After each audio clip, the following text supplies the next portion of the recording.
마태복음 16장입니다. 마태복음 16장 13절부터 읽을까요? 마태복음 16장 13절부터 27페이지. 마태복음 16장 13절부터 우리 신약성경 27페이지입니다. 우리 함께 천천히 함께 읽어내도록 합니다. 예수께서 빌립보 가이사랴 지방에 이르러 제자들에게 물어 이르시되 사람들이 인자를 누구라 하느냐? 이르되 더러는 세례 요한, 더러는 엘리야, 어떤 이는 예레미야나 선지자 중에 하나라 하나이다. 이르시되 너희는 나를 누구라 하느냐? 시몬 베드로가 대답하여 이르되 주는 그리스도시요 살아계신 하나님의 아들이시니이다. 예수께서 대답하여 이르시되 바요나 시몬아 내가 복이 있도다. 이를 내게 알게 한 이는 혈육이 아니요 하늘에 계신 내 아버지이시니라. 또 내가 네게 이르노니 너는 베드로라. 내가 이 반석 위에 내 교회를 세우리니 음부의 권세가 이기지 못하리라. 내가 천국 열쇠를 내게 주리니 내가 땅에서 무엇이든지 내면 하늘에서도 매일 것이요 내가 땅에서 무엇인지 풀면 하늘에서도 풀리리라 하시니라. 아멘. 아멘. 자, 오늘은 부활절 제2주입니다. 우리가 주님의 고난주간, 주님의 십자가에 못 박히심을 이제 하고 사흘 만에 부활하신 주님, 그리고 이 부활절기는 우리가 성령 강림절까지 계속 지키게 됩니다. 특별히 이번에 부활주일은 그 의미가 참 남다른 것 같아요. 특별히 이 땅에 드리워진 이 어둠의 권세가 나사렛 예수 그리스도로 물러갈 수 있도록 여러분들 부활의 능력의 주님을 붙잡고 기도하는 여러분들 되시길 주님으로 축원드립니다. 그러면서 저는 이런 생각을 했어요. 이번 부활 절기만큼만은 부활의 능력에 대한 설교를 해야 되겠다. 우리가 부활의 증인으로 산다는 의미가 무엇인지를 한번 생각해야 되겠다. 그런 생각을 하게 되었어요. 아펜젤라 목사님이 우리나라에 와서 1885년 4월 5일 부활절입니다. 부활절날 오셨는데 그때의 기도가 너무 정말 은혜로운 거예요. 사망의 철창을 산산히 깨뜨리시고, 아주 정확하게 되어 있습니다. 어썬더 산산히 깨뜨리시고 주님이 부활하신 주님. 저는 그 구절이 너무나 좋아요. 여러분, 뭐 남김없이 여러분 주님의 부활이란 무엇입니까? 사망의 철창으로, 사망의 철장으로도 상관없고 철창으로도 상관없어요. 사탄 마귀 권세가 긴 그 철장을 가지고 우리와 싸우잖아요. 성도들과 싸우잖아요. 그 철장을 주님이 깨뜨리셨다. 그러니까 무기가 깨진 무기를 갖고 있는 거죠. 사탄 마귀는 지금. 또 하나는 예수님이 이제 죽으심으로 인해서, 십자가 죽으심으로 인해서 아사셀 양이 되어서 그 죽음의 권세에 갇혀버리셨어요. 그러니까 그 사도신경 어느 부분을 보면 우리에게 지금 없는데 이런 지옥에 떨어지셨다 이런 표현을 해요. 지옥에 사흘 동안 떨어지셨다가 이제 사망의 철창을 깨뜨리셨다는 것이죠. 그때 그 지옥의 그 철창이죠. 우리가 여러분들 감옥이나 그런 데 보면 철로 된 긴 바가 있잖아요. 몇 개가 있잖아요. 그 철장을 산산히 깨뜨리셨다. 여러분, 저는 그 부활의 주님의 능력이 우리 삶 속에서도 이루어지시길 주님으로 축원드립니다. 말로만 부활하신 주님이 아니라 우리 삶 속에 부활의 능력을 체험하는 자가 되어야 한다는 거예요. 저도 지난주에 좀 어려움이 있었습니다. 여러 가지 어려움이 있었어요. 마음이 좀 아픈 부분들이 있었어요. 그리고 하나님께 기도했습니다. 주님이 약속하셨잖아요. 사망을 철장을 산산히 깨뜨리시고 아주 남김없이 깨뜨리셨다 했잖아요. 근데 하나님이 정말 그 기도를 가지고 했는데, 제가 토요일날 어제 정말 그 사망의 철창이 완전히 흔적도 없이 깨지는 그 모습을 제가 체험하면서, 그래 우리가 주님을 믿는다면서도 왜 사망의 철창, 어둠의 권세, 칠흑 같은 어둠의 권세. 여러분, 요나가 그 물고기 뱃속에 들어갔죠. 물고기 뱃에 있어서 칠흑 같은 어둠, 무엇 하나 보이지 않는 거예요. 예수님이 나 표적을 누구의 기적이라? 요나의 기적이라 표적이라 말씀하셨어요. 즉 사흘 동안 칠흑 같은 어둠의 권세에 붙잡혀 있었지만 주님은 그 칠흑 같은 어둠의 권세를 산산히 깨뜨리시고, 요나는 그 물고기가 토인의 물에서 나왔지만 주님은 그 사망의 절창 자체를 고래와 같은 칠흑 같은 어둠을 산산히 깨뜨리시고 승리하신 주님이심을 믿으시기를 바랍니다. 그러면 여러분, 이 주님을 우리가 모시며 살아가는 방법이 뭘까요? 저는 여러 가지를 생각해 봤어요. 우리가 지난 시간에 우리가 말씀드렸나요? 요한 1서 말씀 혹시 기억나십니까? 요한 1서 말씀, 우리 어둠은 빛을 이긴다, 이길 수 없다.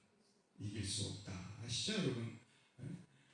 요한복음 1장 5절, 빛이 어둠에 비추되, 개역개정은 이렇게 되어 있어요. 빛이 어둠에 비추되 어둠이 못하더라, 깨닫지 못하더라. 여러분, 이것도 틀린 것이 아니에요. 이게 무슨 말이냐면, 예수님이 오셔서 빛을 비춰주시는 때도 그 어둠에 있는, 어둠 속에 사로잡혀 있는 사람들은 그 빛을 깨닫는다, 못 깨닫는다, 깨닫지도 못하고 이해할 수도 없었어요.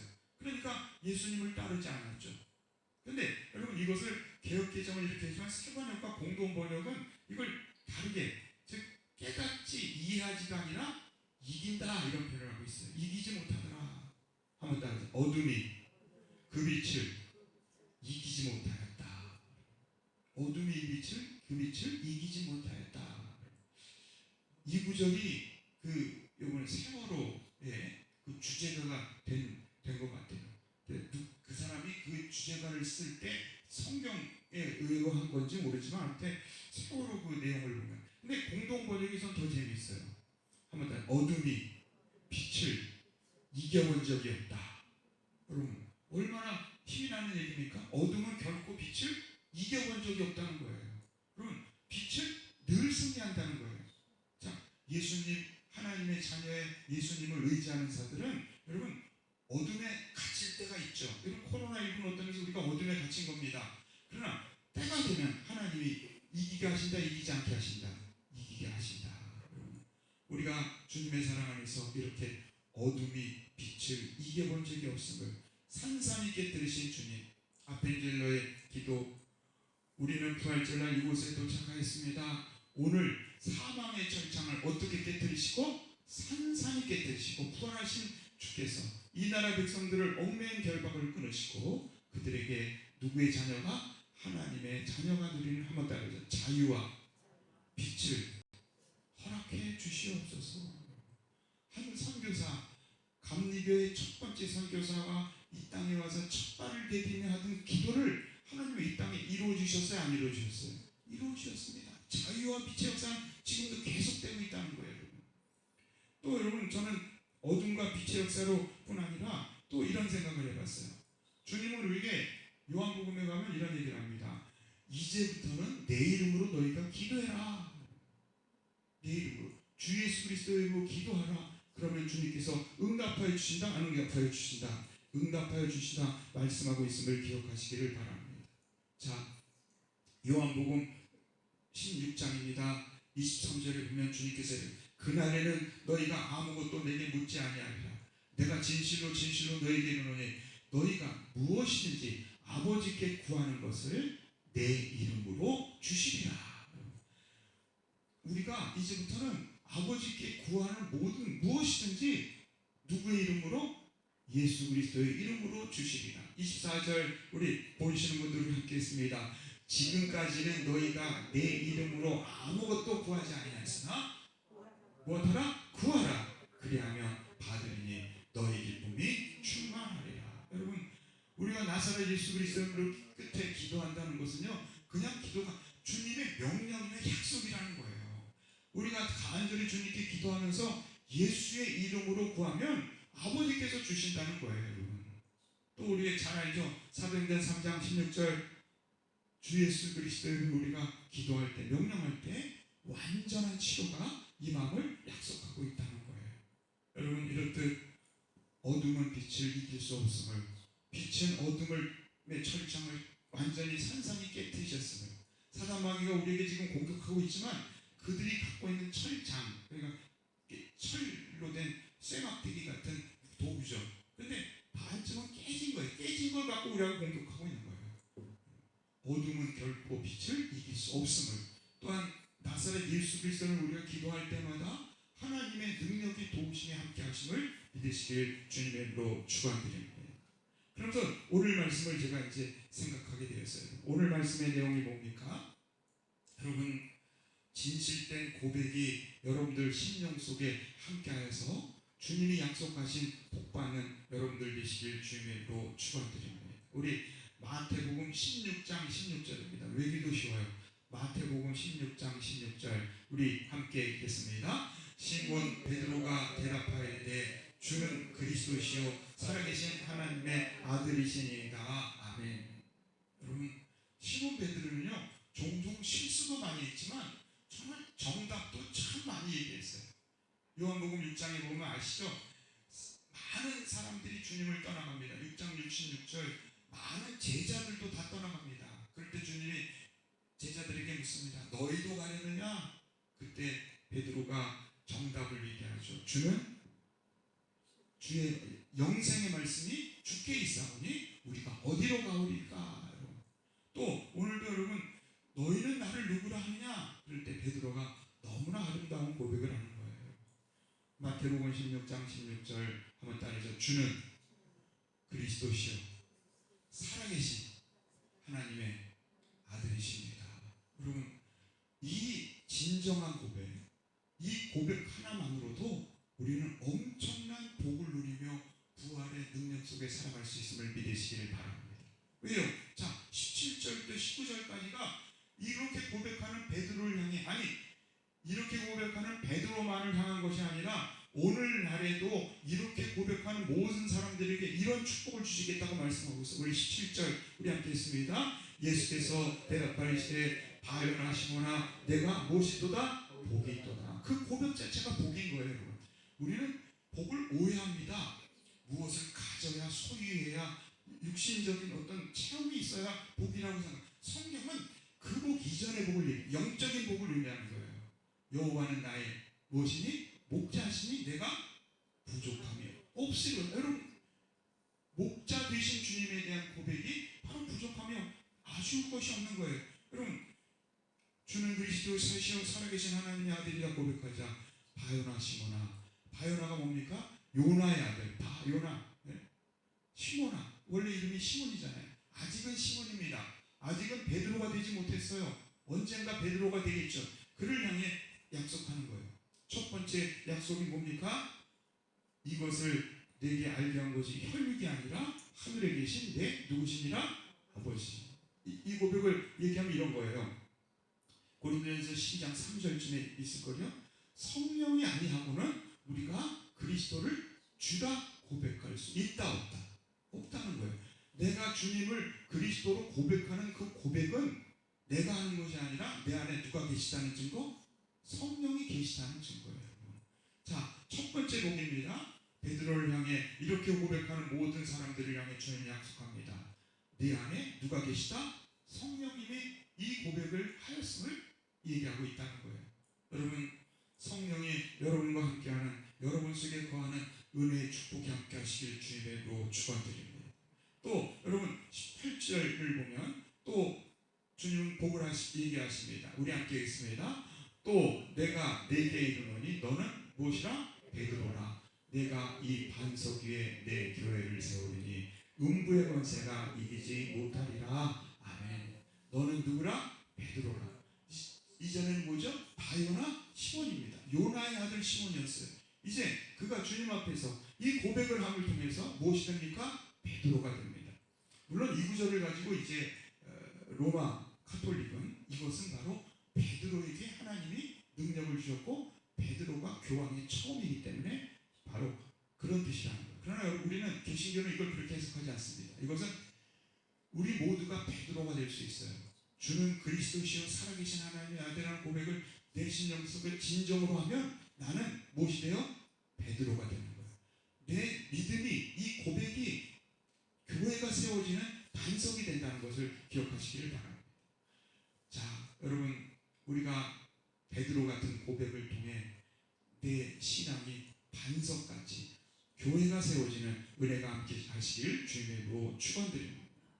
마음의 성전이 어떻게 이루어질까요?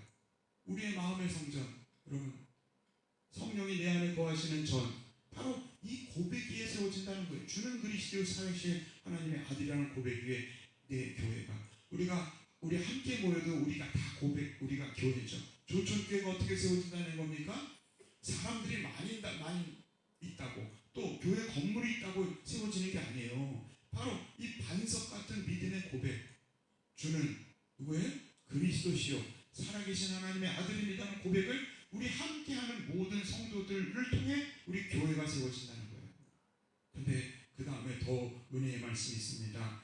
그 교회가 세워지면 무슨 권세가 이기지 못하니라? 한번 더, 음부의 권세가. 음부의 권세. 음부의 권세라는 말은 사단 마귀 권세 총량을 얘기하는 거예요. 그것이 우리를 수월로, 음부로는 수월로, 지옥으로 우리를 빠뜨리기도 하고, 어떤 때는 절망이란 구렁텅이를 집어넣기도 합니다. 여러분, 그 모든 것, 그 어떤 때 질병으로 우리를 괴롭힐 수 있습니다. 그 모든 권세를 우리가 이길 수 있는 반석 같은 믿음이 교회가 세워짐을 믿으시기를 바랍니다. 빛이 있는 곳엔 어둠이 틈탈 수 있다 없다? 빛이 있는 곳엔 어둠이 틈탈 수가 없어요. 여러분, 빛과 어둠의 원리는 아주 단순합니다. 빛이 있는 곳엔 절대로 어둠은 틈탈 수가 없어요. 또 하나, 어둠이 있는 곳에 빛이 비춰지면 어둠은 사라지는 것이지 어디로 도망가는 것도 아니고 그냥 없어지는 거예요. 그렇듯 우리 마음속에 참된 신앙의 고백 위에 교회가 세워지고, 그 교회가 세워지는 순간 우리는 음부의 권세를, 어둠의 권세를 이길 수 있음을 말씀하고 있음을 기억하시기를 바랍니다. 또 여기 보면 여러분, 성령이 내 안에 거하는 복, 또 내 심령 속에, 우리 고백 속에 교회가 세워지는 복, 음부의 권세를 이기는 복, 마지막으로 19절 이런 복이 있습니다. 우리 함께 있습니다.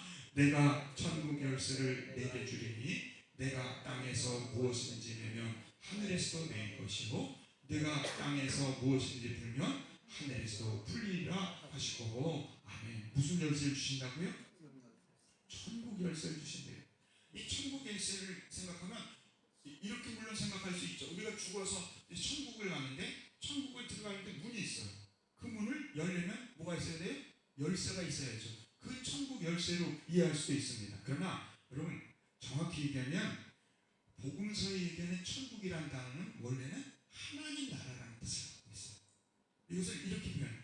한번 더, 내가 하나님 나라의 열쇠를 너에게 주리니.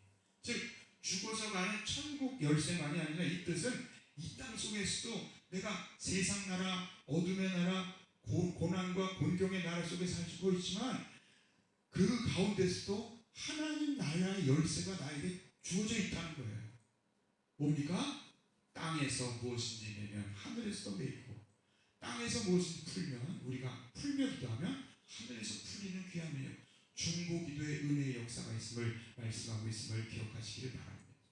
우리 인생 속에 여러분, 우리 메어지는 경우가 있죠. 뭔가 앞길이 메어집니다. 앞길이 막힙니다. 메어질 때 그것을 풀 수 있는 것은 바로 기도. 주님이 주신 천국 열쇠를 가진 이 베드로 같은 신앙 고백에 세워짐을 믿으시기를 바랍니다. 그래서 저는 이 네 가지의 복을 생각해요. 내 안에 성령님이 계시는 복, 또 내 신앙의 고백에 교회가 세워지는 복, 음부의 권세를 이기는 복, 천국 열쇠, 하나님 나라의 열쇠를 갖는 이 네 가지 복. 이것처럼 큰 복이 어디 있겠습니까? 근데 이 복이 어디로부터 오는 겁니까? 바로 시몬 베드로의 고백, 뭐죠? 주는 그리스도시요 살아계신 하나님의 아들입니다. 이 고백을 여러분들이 신령과 진정으로 정말 마음에서 올라나와서 성령님을 통해 내가 고백할 수 있을 때 우리는 이 네 가지 복을 받을 수 있음을 믿으시길 바랍니다. 저는 이것이 부활의 증인의 삶이 아닐까, 이러한 신앙 고백으로. 근데 저는요, 오늘 이 말씀을 사실 준비하다가 원래 주는 그리스도시요 살아계신 하나님의 아들이라는 그 고백을 다 그 의미를 생각하고 했었어요. 근데 한 곳에 아주 꽂혀가지고 제가 그 이상 나가질 못했습니다. 여러분, 누구는 그리스도시요? 주는. 주는이라는 단어에 제가 꽂혔어요. 주는. 주는이란 말은 로드, 주여, 주여, 주여. 우리 얘기하죠. 주여. 주여라는 말이 무엇일까요? 하나님이, 예수님이, 성령님이 나의 누구라? 주인님이시다, 이런 거예요. 주여라는 말은 이제는 내가 나의 주인이 아니라 누가 나의 주인이다? 하나님이, 예수님이, 성령님이 주인이라는 고백이 주여입니다. 말로는 주여 주여 하죠. 주여 삼창하면 더 크게 소리 지르고 주여 떠들려. 그런데 막상 자기의 삶은 내가 주인공이 되고 내가 주장하고 있으면 그것은 진정한 주여가 될 수 없다는 거예요. 주는, 내가 찬양해 보면 이런 찬양이 있죠. 내가 주인 삼은 모든 것 못하고 내려놓고 내 주 대신 주 앞에 나가. 이게 무슨 뜻일까요? 이제는 내가 주인 삼던 모든 삶을 내려놓고 내 주님이 나의 주인 된다는 고백으로 주님 앞에 나갔다는 거예요. 우리가 이러한 믿음으로, 그래서 저는 이 주여라는 한마디를 가지고 이런 말씀을 드리고 싶어요. 아무튼 신앙은 주인이 바뀌는 것이다. 신앙은 누가 바뀌는 것이다?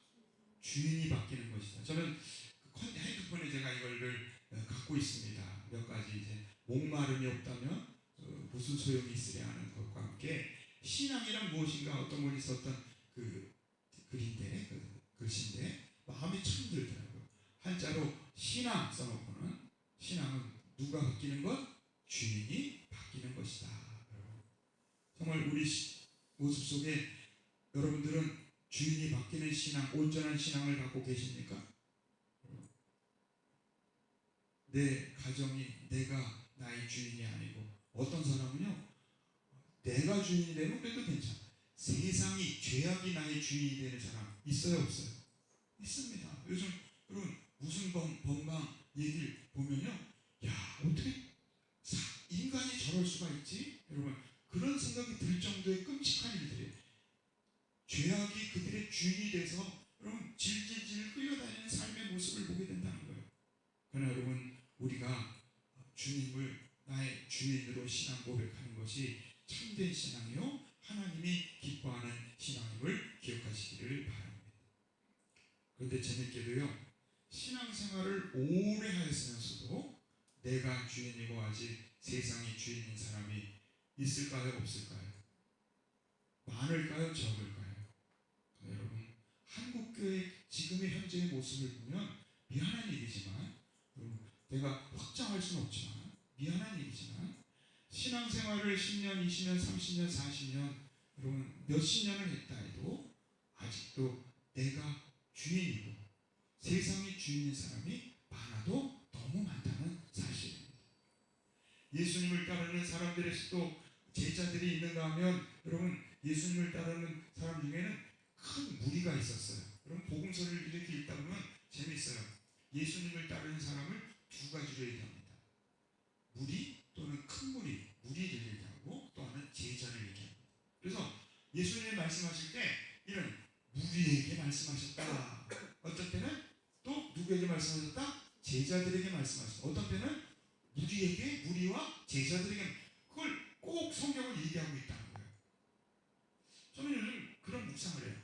아니 그렇게 위대한 목사, 예수님이 다니시는데도 그 따르는 사람들이 많았는데 그 속에도 두 가지가 있다는 거예요. 제자와 또 누구라고요? 무리라는 거예요.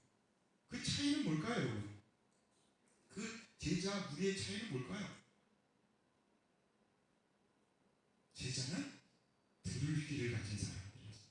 완전하지 않았지만 예수님은 제자들을 향해 늘 말씀하실 때 너희가 왜 들을 귀가 없냐, 아직도 깨닫지 못하느냐, 그들에게 계속 들을 귀를 갖게 해요.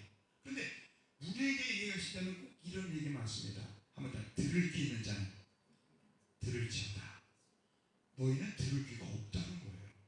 또 여러분, 하나님과 대적하는 바리새인과 사두개인을 향해서는 여러분 이런 얘기까지 하십니다.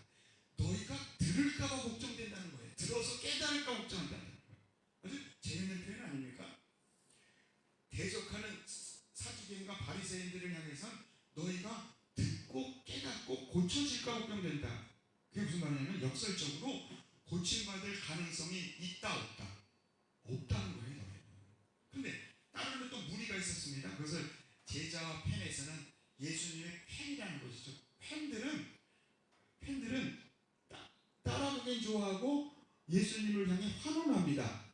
그런데 정작 그 연예인이나 어떤 사람을 그대로 닮아가려고 하진 않습니다. 그렇죠? 예수님을 닮아가려고 하지 않아요. 예수님의 십자가 고난을 아예 집을 생각하는, 그냥 따라가면서 자기의 그냥 행복, 그냥 기쁨, 그냥 얻으려는 마음뿐인 거예요. 호산나 호산나 환호하던 무리들, 큰 무리들이 환호했습니다. 그러나 여러분, 그들이 며칠 5일 후에 빌라도 법정 앞에서 예수님을 어디에 못 박아서 십자가에 못 박아서 떠들었던 사람들, 그게 무리예요. 들을 귀가 없는 사람들이었습니다. 그런데 여러분, 제자들은 어땠습니까? 늘 들을 귀를 갖고 하나님의 은혜 속에 나가려고 했다는 거예요. 자기 고집, 자기 생각, 자기 편견을 가지고 살아가는 무리들, 들을 귀가 없는 무리들. 어떤 경우에는 여러분, 생명의 떡이라는 주님의 말씀, 요한복음 6장의 말씀을 이해하지 못하고, 아니 관심도 없고 자기 배만 채우려는 십자가 원수로 신앙생활하는, 하나님의 영광을 가리는 무리들이 있었음을 말씀하고 있습니다. 여러분, 예수님을 따르는 첫걸음은 자기를 무엇하고? 부인하고요. 굉장히 중요한 말이에요. 정말 여러분, 자기를 부인함이 없으면, 제 생각, 자기 고집, 세상 좋아하던 그 모든 걸 부인함이 없으면 첫걸음도 못 떼들은 제자라는 것입니다. 자기 부인이 없는 신앙, 도리어 신앙생활하며 자기를 드러내기 좋아하는 신앙이 있다는 거예요.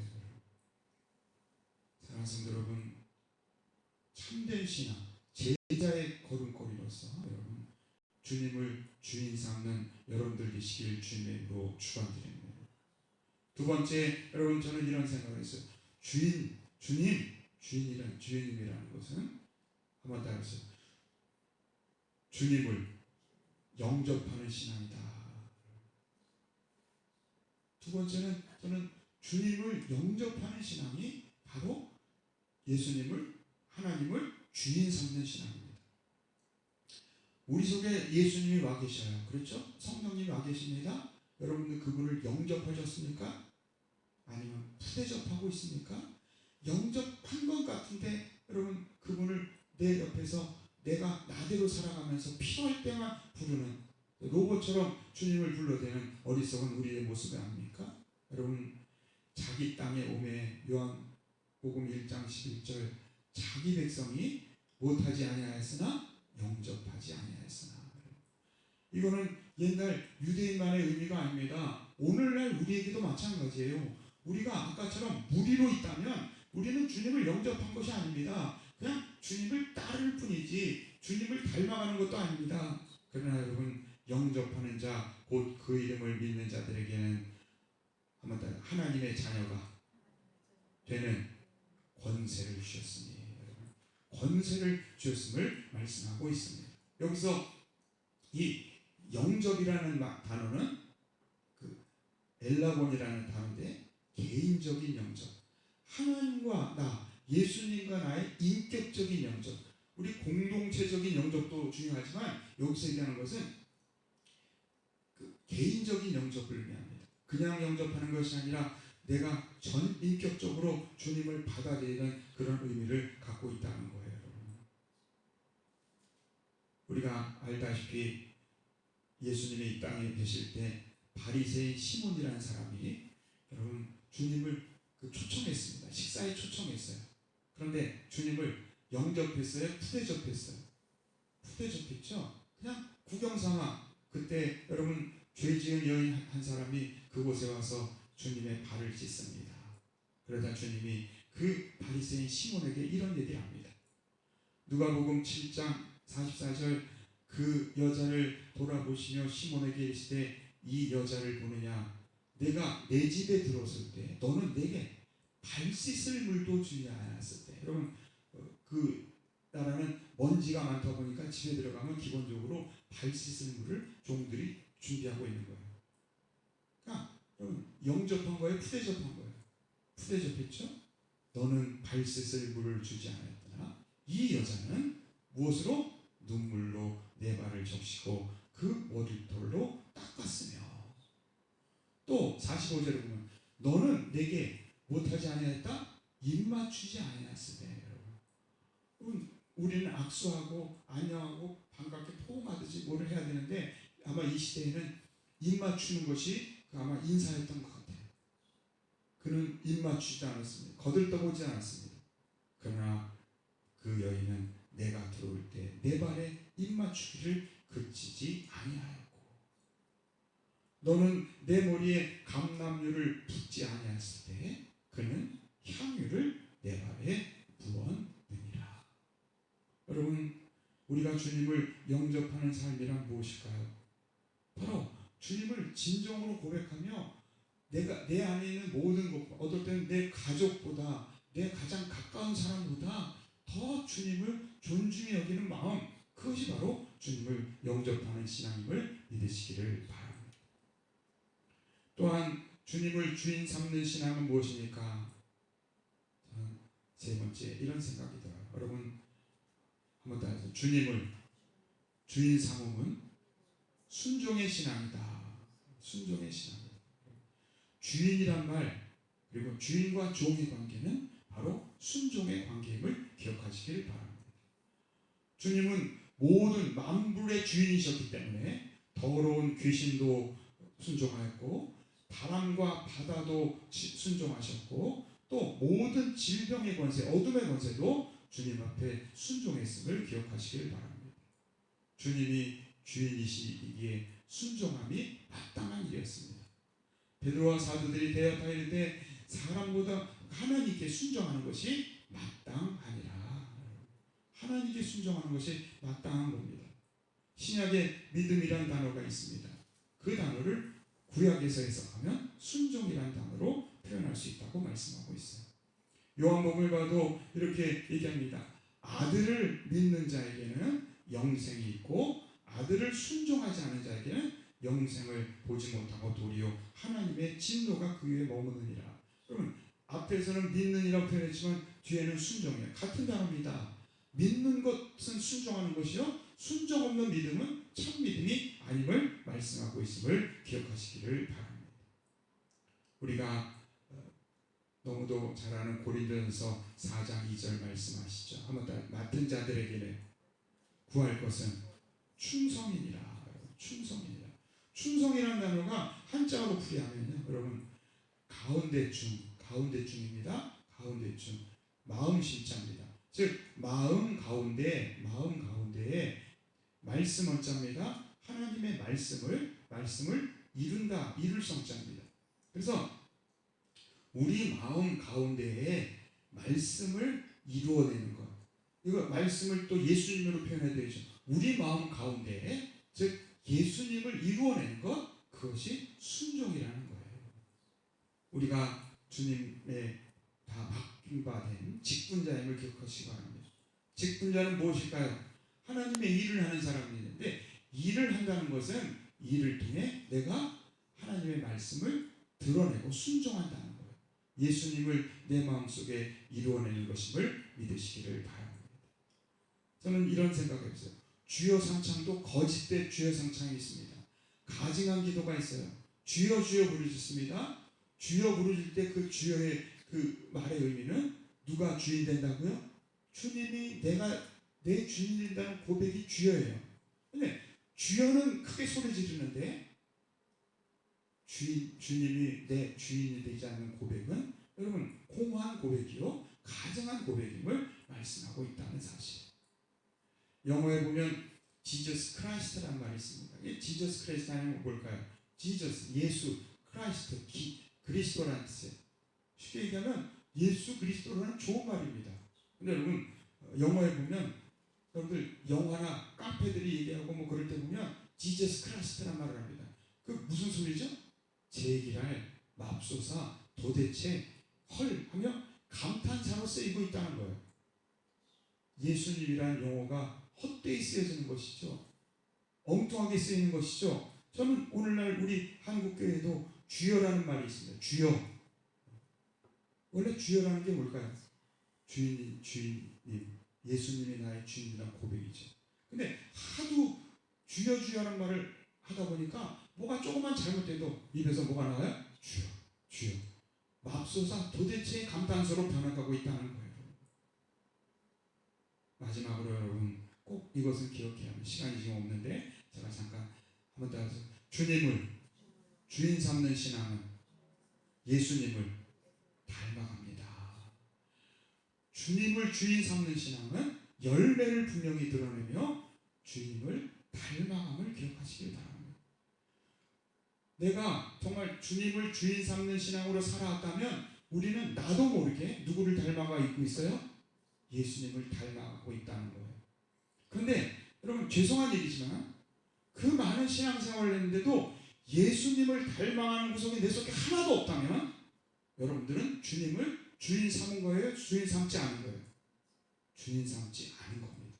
내가 주인이 되거나 세상이 주인이 되고 아직도 살아가는 거예요. 입으로 실수하는 것, 얼마나 많은 사람들에게 상처를 주고 또 고모양 고꼴로 또 실수하며 상처하는 모습들, 입술의 열매가 아니라 입술의 복의 목록이 아니라 입술의 저주의 목록을 아직도 달고 살아가는 사람들, 예수님을 닮아가는 모습이 하나도 없는 그 모습은 바로 주님을 주인 삼지 않는 모습임을 기억하시기를 바랍니다. 오늘 새벽에 여러분 제가 누가복음 9장 23절을 통해 말씀을 전했어요. 예수님을 주인 삼는 삶이 무엇인지를 얘기하며 여기 얘기합니다. 무리에게 이르시되, 여러분 무리를 향해 얘기합니다. 너희가 제자가 되길 원하느냐? 이제 그냥 무리가 아니라 제자가 되길 원하느냐? 그러면 이렇게 와라. 제자가 되는 첫걸음을 얘기하면서 여기 아무든지, 여기 마태복음 누구든지 이렇게 돼 있어요.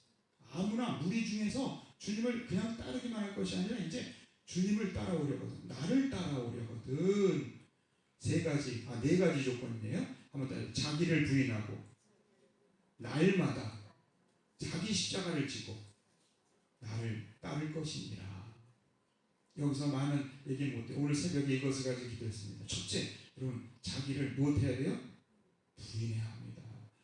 그러니까 자기가 자기 주인 되는 사람은 주님이 주인 될 수 있다 없다? 없다는 거예요. 그리고 이것이 어쩌다가 아닙니다. 얼마마다? 날마다. 매일매일의 삶이 나를 부인하며 나의 십자가를 지는 삶이 되어야 한다는 거예요. 마지막으로 여러분, 마지막 세 번째는요. 자기 무엇을 지고? 십자가를. 여러분 희생과 섬김의 삶, 희생과 섬김의 삶이 날마다 계속되어야 한다는 거예요. 자기를 부인하고 나에게 주어진 십자가를 희생과 섬김의 삶을 주님께 감당하면 그러면 누구를 쫓게 된다? 예수님을 쫓는다는 거예요. 저는 지금까지 이 구절을 이렇게 해석했어요. 자기를 부인하고 자기 십자가를 짓는 데까지만 강조점을 뒀어요. 근데 알고 보니까 그게 아니더라고요. 여기에 강조점은 예수님을 따라가는 것, 예수님의 모습으로 변해가는 것, 이것이 목표지임을 말씀하고 있다는 거예요. 많은 사람들은 자기는 자기를 부인하고 자기 십자가를 지고 지금 살아간다고 생각합니다. 그런데 결론은 예수님을 따라가는 모습이 하나도 없다면, 예수님처럼 변화되지 못하고 있다면 여러분 죄송한 얘기지만 여러분들은 예수님을 온전히 따르는 제자가 아니라 그냥 무리일 수밖에 없음을 성경은 말씀하고 있음을 기억하시기를 바랍니다. 사랑하는 성도 여러분, 이제 말씀의 결론을 내립니다. 주님이 기뻐하는 아버지, 정말 주님을 주인 삼는 아름다운 성도들이 되시기를 주님으로 축원드립니다.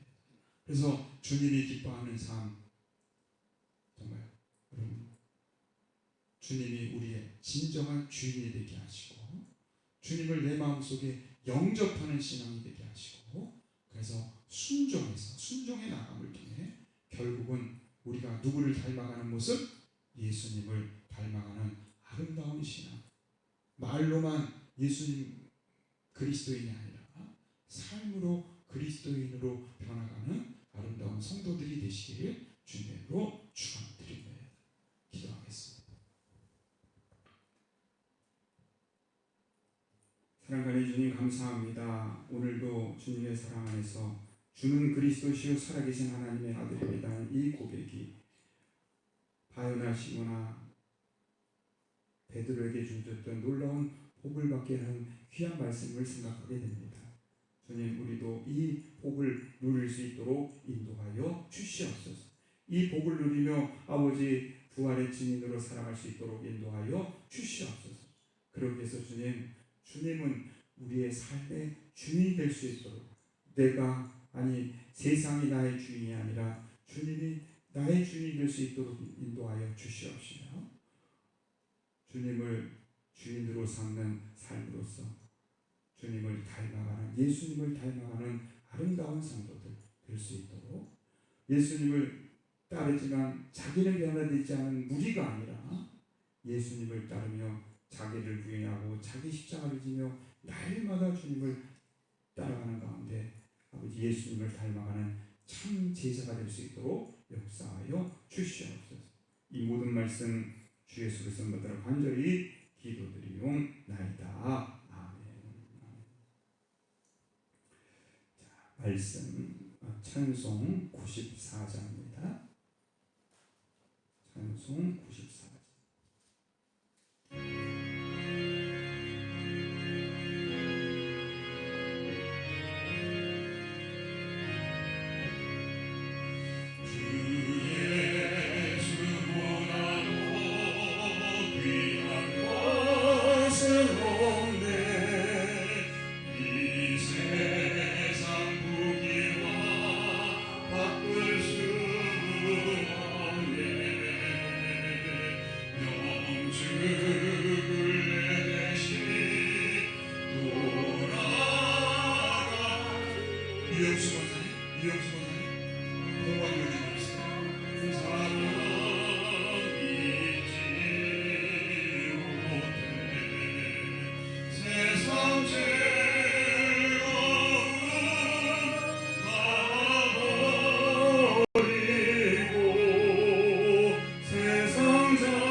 귀한 것은 없네 예수밖에 없네 주 예수보다도 귀한 것은 없네 이 세상 명예와 바꿀 수 없네 이전에 즐기던 세상이고 주 사랑하는 말 맺지 못해 세상 즐거움 가버리고 세상 자랑 다 버렸네 주 예수보다도 귀한 것은 없네 예수밖에는 없네 주 예수보다도 귀한 것은 없네 이 세상 행복과 바꿀 수 없네 유혹과 핍박이 몰려와도 주 섬기는 내 맘 변치 않아 세상 즐거움 가버리고 세상 자랑 다 버렸네 주 예수보다도 귀한 것은 없네 예수밖에는 없네